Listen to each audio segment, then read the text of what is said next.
2015 সাল মিরপুরের শেরেবাংলা স্টেডিয়াম। ভারতের শক্তিশালী ব্যাটিং লাইনআপের সামনে বল হাতে দাঁড়িয়ে এক ১৯ বছরের তরুণ মুস্তাফিজুর রহমান। কারোরই হয়তো ধারণা ছিল না সেদিন ক্রিকেটের ইতিহাস নতুন করে লেখা হতে যাচ্ছে।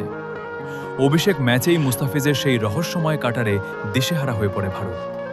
রোহিত শর্মা থেকে শুরু করে সুরেশ রায়না সবাই যেন তার স্লোয়ার আর কাটারে কুপোকাত। ভিডিওতে দেখুন কিভাবে একের পর এক টপ অর্ডার ব্যাটসম্যানদের সাজঘরে ফেরাচ্ছেন এই বাঁহাতি পেসার। ম্যাচের মাঝপথে ধোনির সাথে সেই আলোচিত ধাক্কার ঘটনাটি মনে আছে তো?